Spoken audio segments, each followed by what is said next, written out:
மீனராசி அன்பர்களுக்கெல்லாம் இது ஒரு அற்புதமான காலகட்டம் அப்படின்னு சொல்லலாம். ரொம்ப நாட்களாக நீங்கள் ஏங்கிட்டு இருந்த விஷயம், ரொம்ப ஏங்கிட்டு இருந்தோம் சார், இந்த விஷயம் நடந்தால் ரொம்ப நல்லது, இந்த விஷயம் நடந்தால் ரொம்ப நல்லது அப்படிங்கிற மாதிரி ஏங்கியிருப்பீங்க.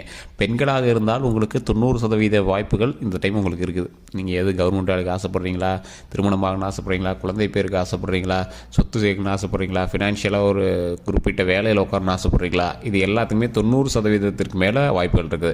ஏன் சார் அந்த 10% கிடைக்கல அப்படின்னு கேட்டிங்கன்னா, உங்களுடைய தசாபுத்தியை செக் பண்ணணும். அதாவது உங்களுடைய பிறந்த நேரம், பிறந்த ஊர், உங்களுடைய பிறந்த தேதி, இது 3 இருந்துச்சு அப்படின்னா உங்களுடைய தசாபுத்தி என்ன இருக்குது, உங்களுடைய அமைப்புகள் எப்படி இருக்குது, உங்களுடைய கட்டங்கள் எப்படி இருக்குது அப்படிங்கிறத பார்த்து கால்குலேட் பண்ணி சொல்ல முடியும்.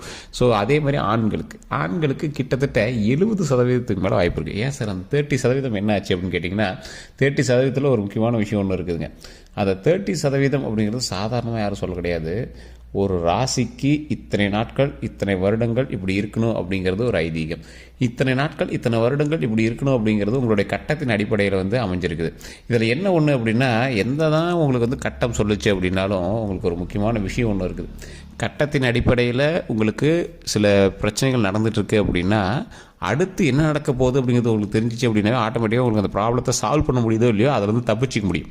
அதுக்கு தான் ஜோதிடம் பார்க்குறது. உங்களால் அந்த விதியிலேருந்து ஃபுல்லாக மாற்ற முடியுமான்னு கேட்டால் முடியாது. ஆனால் அந்த இடத்துல நீங்கள் தப்பிச்சிக்க முடியும். அந்த இன்சிடென்ட் நடந்திருக்கும், ஆனால் அது உங்களுக்கு நடந்திருக்காது. ஸோ அந்த மாதிரி விஷயங்கள் நிறையவே பண்ண முடியும். அதுக்கு தான் நாங்கள் தெளிவாக சொல்கிறது. உங்களுடைய பிறந்த நேரம், பிறந்த தேதி, பிறந்த ஊர், உங்களுடைய பக்கத்தில் இருக்கிற ஜோதிடர்கிட்ட கூட கொடுத்து செக் பண்ணுங்கள். இல்லை சார் அங்கே சாட்டிஸ்ஃபேக்ஷனாக இல்லை, தெளிவாக இல்லை அப்படிங்கிற பட்சத்தில் மட்டும் இங்கே கொடுத்து நீங்கள் செக் பண்ணிக்கலாம்.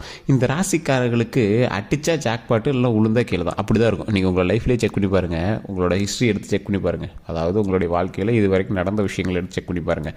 ஒன்று அடித்தா 6 அடிச்சிருப்பீங்க, இல்லைனா அப்படியே டொக்கு வச்சு உட்காந்துருப்பீங்க, இல்லை அவுட் ஆகிருப்பீங்க.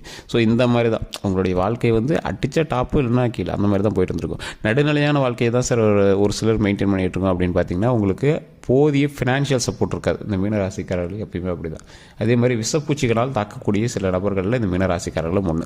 இது மீனராசிக்காரர்களுக்கு மாடு, இந்த மாதிரி விலங்கினங்கள், இந்த மாதிரி வீட்டு கோழி, இந்த மாதிரிலாம் வளர்த்துறது ரொம்ப ஒரு ஆர்வமான ஒரு விஷயமா இருக்கும். அது வீடுகளில் பிராணிகள் நாய்க்குட்டி, இந்த மாதிரி ஏதோ உங்களுடைய பிராணிகள் வளர்த்துறது ரொம்ப உங்களுக்கு பிடிச்ச ஒரு விஷயமா இருக்கும். அது வீட்டிலேயே நீங்கள் பண்ணுவீங்க. அதனால் ரொம்ப மனமகிழ்ச்சியாகவும் இருப்பீங்க, ரொம்ப சந்தோஷமாகவும் இருப்பீங்க. ராசிகள்லேயே ஒரு அற்புதமான ராசி இந்த ராசி, மீனராசி. எல்லா ராசிகளுக்கும் முதன்மையான ராசிகள் பல ராசிகள் இருந்தாலும் எல்லா விஷயங்களையும் தாங்கக்கூடிய ராசி இந்த ராசி. அதனாலேயே என்னமோ தெரியல, பல கஷ்டங்கள் உங்களை ஈடுபட்டிருக்கு. அந்த கஷ்டங்கள் எல்லாமே இனிமேல் விலகுது. கஷ்டங்கள் விலகி சந்தோஷம் பிறக்கக்கூடிய ஒரு அற்புதமான காலகட்டமாக இந்த வாரம், இந்த நாளில் இருந்து தொடங்குது அப்படின்னு சொல்லலாம். 15 நாட்கள்னா உங்களுக்கு அற்புதமாக இருக்கும். இதுக்கு மேலே பிரச்சனையே கிடையாது. கஷ்டங்கள் நீங்கி சந்தோஷங்கள் பிறக்குது, உடல் ஆரோக்கியம் பிறக்குது, நீண்ட ஆயுள் பிறக்குது. நாம் நினச்சபடி நம்ம சந்தோஷமாக நம்மளோட லைஃப் உருவாகுது.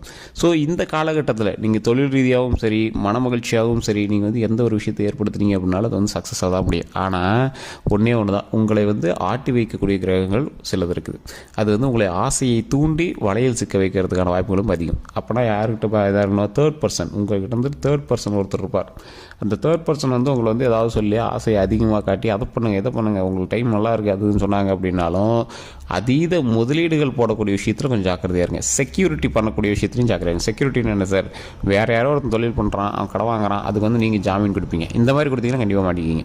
அதாவது நீங்கள் முதலீடு போடலை அப்படின்னாலும் ஒருத்தனுக்கு சப்போர்ட்டுக்கு ஜாமீன் கொடுக்குறீங்களா, அது யாரோட முதலீடு, உங்களோட முதலீடு தானே, உங்களுடைய டைம், உங்களுடைய அமௌண்ட்டுக்கான முதலீடு தானே. ஸோ அப்போ அந்த விஷயத்தில் நீங்கள் ரொம்ப ரொம்ப ரொம்ப ரொம்ப கவனமாக இருக்கணும். அப்படி பண்ணும்போது நீங்கள் மாட்டினீங்க அப்படின்னா நீங்கள் ரிட்டர்ன் வர்றது கிட்டத்தட்ட 14 வருஷம் ஆகும். ஸோ இது நம்ம தெளிவாக சொல்லிடுறோம். ஏன்னா இப்போ இருக்கக்கூடிய காலகட்டத்தில் உங்களை காப்பாற்றிக் கொள்வதற்கு ஒரு அற்புதமான காலகட்டம். மற்றவனை காப்பாற்றுறதுக்கு நீங்கள் போகிற அளவுக்குலாம் நீங்களும் ஸ்டெபிலிட்டி ஆகலை. சார் நல்ல வருமானம் இருக்குது சார், அதுக்கு என்ன நான்லாம் சமாளிச்சுன்னு அப்படி பண்ணிங்கனாலும் கண்டிப்பாக உங்களுக்கு செட் ஆகாது. எவ்வளோ பெரிய வருமானம் இருந்தாலும் உங்களை கொஞ்சம் சின்ன சின்ன ஜெர்க் காட்டுறதுக்கு வாய்ப்புகள் அதிகமாக இருக்குது. ஸோ அதனால் உங்களுடைய வேலை உண்டு, நீங்கள் உண்டுன்னு இருங்க. அதே மாதிரி ஹீரோயிசம் காட்டுறேன் சார், ஊரில் இருக்கிறவங்களாம் பஞ்சாயத்துக்கு போகிறோம், அதெல்லாம் இனிமேல் ஆகவே ஆகாது. ஒரு குறிப்பிட்ட வருடங்களுக்கு நீங்கள் அதெல்லாம் அடக்கி வச்சுக்கணும். அதே போல் தொழில் ரீதியாக ஓரளவுக்கு பரவாயில்லையாக இருந்தாலும் பார்ட்னர் தொழில் பண்ணுறவங்களுக்கு கொஞ்சம் எச்சரிக்கையாக இருக்க வேண்டிய காலகட்டம். தொழிலில் நீங்கள் வேலைக்கு போயிட்டுருக்கீங்க, ஒரு குறிப்பிட்ட ஸ்டேஜில் இருக்கீங்க, உங்களுக்கு மேலே ஒரு 3-4 அதிகாரிகள் இருக்காங்க அப்படின்னாலும் அந்த 3-4 அதிகாரிகள்கிட்ட நீங்கள் நடந்துக்கிற விதத்தை பொறுத்தும், நீங்கள் செய்யக்கூடிய தொழிலில் நீங்கள் எந்தளவுக்கு எஃபோர்ட் போடுறீங்களோ அதை பொறுத்து தான் உங்களுடைய வளர்ச்சி இருக்க போகுது. ஸோ ஜாதக ரீதியாக முன்னேற்றம் இருக்குது, ஆனால் அது சிலரினால் தடைப்பட இருக்குது. உங்களோட தேர்ட் பர்சன் தான் உங்களுக்கான எதிரியே. தொழில் பண்ணிங்க அப்படின்னா ஒருத்தர் வந்து முதலீடு போடுமா, பார்ட்னராக ஒருத்தர் வந்து இருப்பான், அவங்கள வந்து செக் பண்ணுவோம், அவங்கள வந்து அது பண்ணு இது பண்ணுன்னு சொல்லிட்டு நடுவில் கழட்டி விடுறது பார்ப்பான். வேலைக்கு போனீங்க அப்படின்னா தேர்ட் பர்சன் வந்து உங்களுடைய எஃபர்ட்டுக்கான பலனை வந்து அவன் வாங்கிட்டு போகிறதுக்கு பார்ப்பான். அதாவது ஒரு எக்ஸாம்பிள் சொல்கிறேன்னே, இப்போ நீங்கள் வந்து ஒரு டீமில் இருக்கீங்க, டீம் லீடர் உங்களுடைய பெயர் வந்து யூஸ் பண்ணி அவன் ப்ராஜெக்ட் பண்ண மாதிரி நேம் வாங்கிட்டு போயிடுவான். ஸோ இந்த மாதிரி ஒரு எக்ஸாம்பிள் ஐடியில் சொல்கிறேன். அதே போல் உங்களுக்கு வர வேண்டிய ஒரு ப்ரமோஷனு நமக்கு வரும். ஸோ இது மாதிரி சின்ன சின்ன விஷயங்கள் வந்து உங்களுக்கு கிடைக்க வேண்டியதை நீங்கள் வந்து ஒரு அசால்ட்டான தன்மையில் இழக்கிற மாதிரிலாம் விட்டுறாதீங்க. அப்போ நீங்கள் என்ன பண்ணணும், இனி எதையும் இழக்கக்கூடாது, அசால்ட்டான தன்மையில் இழக்கக்கூடாது. அப்போ தேர்ட் பர்சன் இன்வால்வ் பண்ணாமல் உங்களோட ப்ராஜெக்ட்டை டேரெக்டாக நீங்களே பண்ண ஆரம்பிங்க. உங்களுக்கான வேலையை நீங்களே பண்ண ஆரம்பிங்க. வேறு யாருக்கு நீங்கள் போய் ஹெல்ப்புக்கு நிற்காதீங்க, வேறு யாருக்கூடையும் பார்ட்னராக நிற்காதீங்க. நீங்கள் போடக்கூடிய பணத்தில், நீங்கள் உழைக்கக்கூடிய உழைப்பில் உங்களுடைய பார்ட்னருக்கு ஒரு வகையான சப்போர்ட் தான் அவர் இருந்திருப்பாரே தவிர உங்களுக்கு பெரிய ஒரு மேஜர் சப்போர்ட்லாம் இருந்திருக்க மாட்டார். ஸோ அதெல்லாம் கொஞ்சம் பார்த்து பண்ணீங்க அப்படின்னா வரக்கூடிய நாட்கள் அற்புதமான நாட்களாக அமையுது. சரி சார், கல்விக்கு எப்படி இருக்குது? தெளிவாக சொல்கிறேன். மீனராசிக்காரர்களுக்கு கல்வி சம்மந்தப்பட்ட விஷயத்தில் அருமையான காலகட்டம் தான். இருந்தாலும் சின்ன சின்ன இடமாற்றம் இருக்கிறதான வாய்ப்புகள் அதிகமாக இருக்கிறதுனால கொஞ்சம் பார்த்து படிக்கிறது ரொம்ப நல்லது.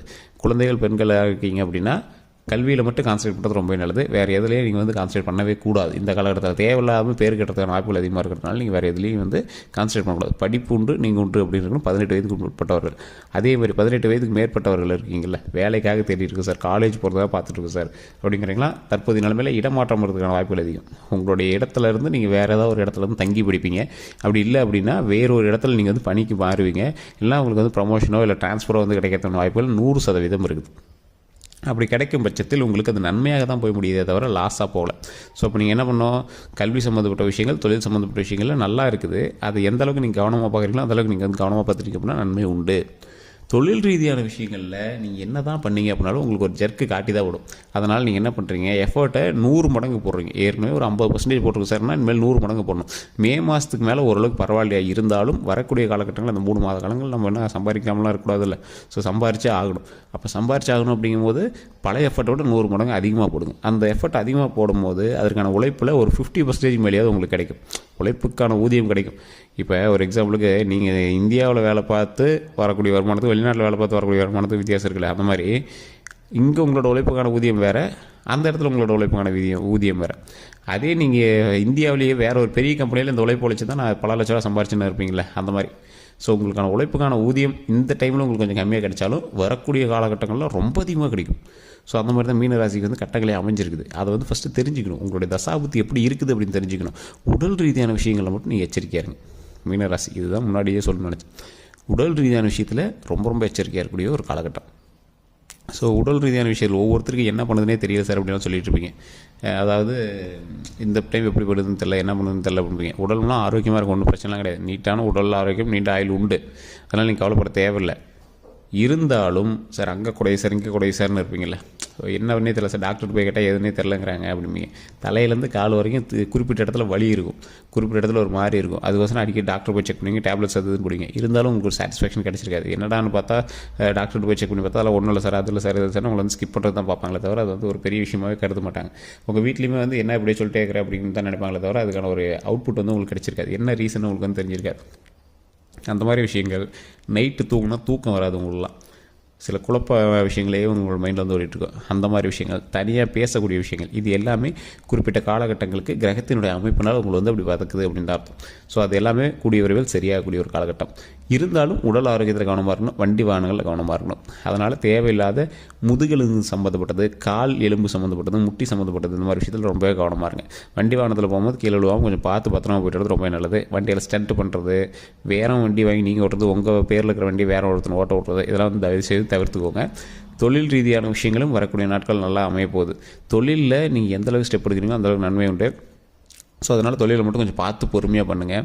இந்த ராசிக்காரர்களுக்கு எப்பேற்பட்ட வருமானம் வரும் அப்படின்னா, நீங்கள் எதிர்பார்க்காத அளவுக்கு வருமானங்கள் வரக்கூடிய காலகட்டங்கள் வரப்போகுது. அந்த எதிர்பார்க்காத அளவுக்கு அதீத வருமானம் வரக்கூடிய அளவுக்கு உங்களுடைய உழைப்பு இருந்தால் மட்டும்தான் கிடைக்கும். ஸோ அப்போ உங்கள் உழைப்பை 100 மடங்கு எஃபர்ட் போடுங்க, அதுக்கான அவுட்புட் கண்டிப்பாக கிடைக்கும். நீங்கள் கண்டிப்பாக வணங்க வேண்டிய தெய்வம் எப்போவுமே ஒரு நிறைய பேருக்கு தெரியாத ஒரு விஷயம், மனித உருவில் இருக்கக்கூடிய கடவுளுக்கு பவர் இருக்குது, கண்டிப்பாக பவர் இருக்குது. அதுவே மனித உருவும் அதோடு விலங்கு உருவம், அதாவது 2 வகையான உயிர் சம்மந்தப்பட்ட உருவங்கள் இருக்கக்கூடிய தெய்வங்களுக்கு ரொம்ப அதீத சக்தி. இப்போ எக்ஸாம்பிள் மீனராசியில் இருக்கீங்க, மச்சாவதாரம், பெருமாளுடைய மச்சாவதாரம் ரொம்ப அதிக பவர், நரசிம்மர் அவதாரம் ரொம்ப ரொம்ப பவர், வராகி அவதாரம் ரொம்ப பவர். இந்த மாதிரி உடலும் தலையும் வேறையாக இருக்கணும், இல்லை தலையும் உடலும் வேறையாக இருக்கணும். இந்த மாதிரி வந்து தெய்வங்கள் இருக்குது அப்படின்னா ரொம்பவே நல்லது. அந்த மாதிரி தெய்வங்கள் நீங்கள் வணங்குனீங்க, உங்களுக்குன்னு ஒரு ஆப்டான தெய்வங்கள் நீங்கள் பிடிச்சிட்டிங்க அப்படின்னா மீனராசிக்காரர்களுக்கு அற்புதமான காலகட்டம். நீர் சம்மந்தப்பட்ட கடவுள்கள், நீங்கள் எந்த கடவுள் வணங்கினாலும் சரி, நீர் சம்மந்தப்பட்ட கடவுள் வணங்கும் போது அதுக்கான அவுட்புட்டே வேறு மாதிரி இருக்கும்.